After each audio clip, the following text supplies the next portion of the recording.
Hello everyone, welcome to my YouTube channel GDS study by Saumya Agarwal. आज हम लोग वही क्वेश्चन को कंटिन्यू करते हैं उसके आगे की सीरीज को। तो आइए देखते हैं। फर्स्ट क्वेश्चन है कि vascular tissues in flowering plant develop from. तो इसका ऑप्शन दिया हुआ है आपको पेरिब्लम, डर्मेटोजन, थर्ड है फेलोजन एंड फोर्थ है प्लीरोम। तो पहले तो ये जान लो कि वैस्कुलर टिश्यू किसे कहते हैं। वैस्कुलर टिश्यू या वैस्कुलर सिस्टम जो होता है वो कॉम्प्लेक्स टिश्यू को कंसिस्ट करेगा, ठीक, जैसे कि फ्लोएम और जाइलम। ठीक है, तो इसमें जो ऑप्शन दिया हुआ है जो डर्मेटोजन होता है, तो डर्मेटोजन से क्या डेवलप होता है पहले आप ये जानो। तो डर्मेटो का मतलब ही है यहाँ पे डर्मा से। डर्मा मतलब स्किन। हम लोग देखते हैं ना कि जो हमारी बॉडी स्किन है उसको क्या बोलते हैं, ऊपर के पार्ट को डर्मा बोलते हैं ना, डर्मेटो। तो उसी से आप इमेजिन करिए कि ये डर्मेटोजन यानी कि ऊपर की लेयर। किसी भी रूट और स्टेम का जब हम पूरा स्ट्रक्चर पढ़ते हैं, एनाटॉमी पढ़ते हैं, तो जो उसके ऊपर की लेयर होती है, ऊपर की स्टेम या रूट के एपिडर्मिस के पार्ट को ये डेवलप करता है। ठीक है, फिर पेरिब्लम। पेरिब्लम का काम क्या होता है कि ये एपिडर्मिस के नीचे वाला जो कॉर्टेक्स पार्ट होता है, जो कॉर्टेक्स पार्ट होते हैं, ठीक है, उसको ये डेवलप करता है पेरिब्लम। और प्लीरोम जो होता है वो स्टेम या रूट के इनर पार्ट के जो स्टीलर पार्ट होता है, एंडोडर्मिस के अंदर का पार्ट। एंडोडर्मिस ये हो गई, एंडोडर्मिस ये लेयर हो गई, ये पूरा स्टील का सिस्टम हो गया। ठीक है, और ये क्या हो गया, सॉरी मतलब ये समझ लो, और ये आपका स्टीलर सिस्टम हो गया, इसके चारों तरफ एंडोडर्मिस। फिर यही अंदर ही फ्लोएम और जाइलम का स्ट्रक्चर होता है। ठीक, तो जो वैस्कुलर टिश्यू है वो क्या है, आपका जाइलम एंड फ्लोएम है। तो इसका मतलब कौन डेवलप करता है, प्लीरोम।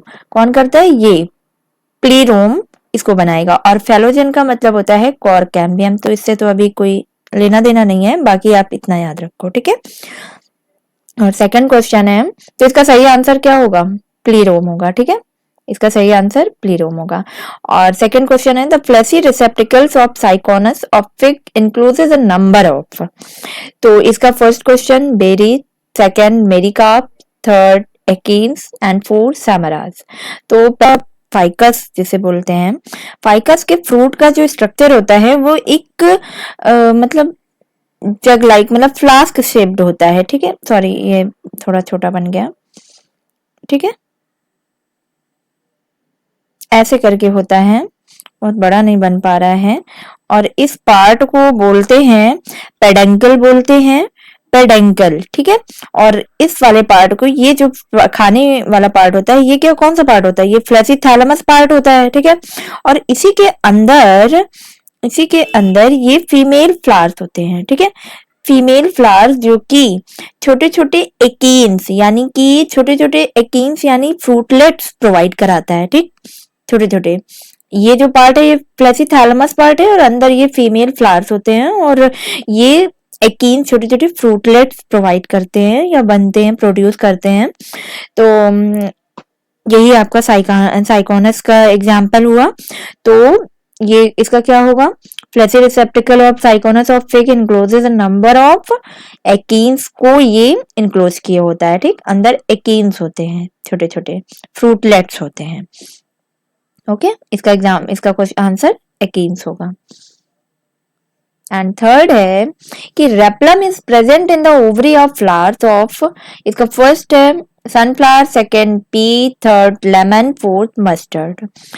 तो रेप्लम पहले जान लेते हैं, रेप्लम कहते किसे हैं। तो ये रेप्लम जो है आपका, रेप्लम आपकी ब्रेसिकेसी फैमिली में होगा। तो इसे ये क्या होते हैं पहले तो ये देखते हैं। तो रेप्लम जो होगा, जैसे ये एक ओवरी है, ठीक है, और यहाँ पे आपके ओव्यूल मिलेंगे। ठीक है, ओव्यूल लगे होंगे, जो कि ये एग्जाम्पल किसका है, पेराइटल प्लेसेंटेशन का है। ओके, पेराइटल प्लेसेंटेशन का एग्जाम्पल है। कभी कभी ऐसा होता है कि कुछ ओवरी यूनिलोक्यूलर होने के बावजूद, एक ही चैम्बर होने के बावजूद फाल्स सेप्टम बना लेती हैं। ठीक, उसी फाल सेप्टम को रेप्लम बोलते हैं। तो ये दो चैम्बर बना लेती हैं, एक है बट कभी कभी फाल सेप्टम वो हल्का सा बन जाता है और इसे क्या बोलते हैं हम, रेप्लम बोलते हैं। ठीक है, रेप्लम बोलते हैं। और ये किस में होता है, ब्रेसिकेसी फैमिली में मिलेगा। ब्रेसिकेसी में कौन कौन आएगा, मस्टर्ड, आर्जिमोन एंड कैंडिडप, ये सब एग्जाम्पल है। ओके, और सेकंड है फिलोड इज प्रेजेंट इन, तो इसके ऑप्शन चार हैं, asparagus, euphorbia, Australian acacia and fourth ओपेंशिया।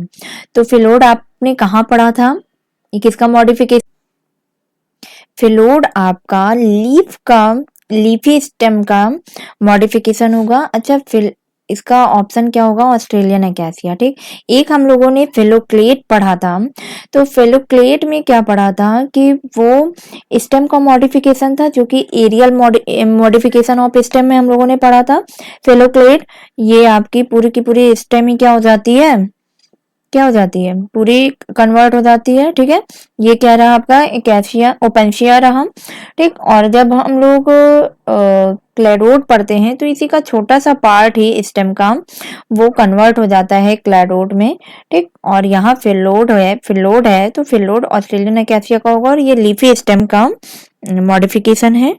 ठीक है, मतलब फ्लैटेंड पेट्यूल, इसके जो जैसे ये पेड़ है मान लो, तो ऐसे बन जाता है स्ट्रक्चर। ठीक, फ्लैटेंड पेट्यूल्स हो जाते हैं, इसी को ही फिलोड बोलते हैं। ठीक, लीफी स्टेम का कन्वर्जन है, मॉडिफिकेशन है। ओके, और दूसरा क्वेश्चन है, an example of edible underground stem. तो अंडरग्राउंड स्टेम का एग्जाम्पल कौन है, पहले तो ये देख लो, कैरेट क्या है, ये आपका अंडरग्राउंड रूट का मॉडिफिकेशन है। ठीक है, एग्जाम्पल है। ग्राउंडनट जो है ये सीड का है, जो कि हम इसकी सीड को एडिबल करते हैं। ठीक है, एडिबल पार्ट है। और स्वीट पोटैटो आपका मॉडिफिकेशन ऑफ फ्रूट है। बस पोटैटो ही आपका अंडरग्राउंड स्टेम का है। ठीक है, इसका आंसर क्या होगा, पोटैटो। फिर सेकंड आगे है, roots play in significant role in absorption of water in. तो इसके चार ऑप्शन है। फर्स्ट है pea, wheat, sunflower and pistia. तो इसका सही आंसर क्या होगा, आना है आपको कि रूट वाटर के एब्जॉर्प्शन में कौन रोल नहीं है इसका, रूट में किसमें वाटर का एब्जॉर्प्शन नहीं होता है। तो देखो, पी में भी होगा, वीट में भी होगा, सनफ्लावर में भी होगा। बस पिस्टिया जो एग्जाम्पल है वो किसका एग्जाम्पल है, आपका हाइड्रोफाइट्स प्लांट है, जो कि वाटर के अंदर पाए जाते हैं। वाटर के अंदर इसमें जो एक्वेटिक प्लांट्स होते हैं उसमें रूट्स जनरली पुअरली डेवलप्ड होती है। ठीक है, वो वाटर के एब्जॉर्प्शन में पार्ट नहीं लेती हैं। उनका जो वाटर एब्जॉर्ब होता है इन सब प्लांट में वो उनके बॉडी सरफेस के थ्रू होता है। ठीक, इसमें रूट का कोई रोल नहीं होता है। रूट पुअरली डेवलप्ड होती हैं, थोड़ी बहुत होती हैं, बट वाटर के जो एब्जॉर्प्शन में रोल इनके प्लांट बॉडी सरफेस करती है। ठीक है, तो ये रहा आपके क्वेश्चन, और आगे मैं और भी सॉल्व कराऊंगी इसी तरह एक्सप्लेन करके। और प्लीज़ मेरे चैनल को सब्सक्राइब करिए ताकि आपको नोटिफिकेशन मिलती रहे। और आज के लिए थैंक यू।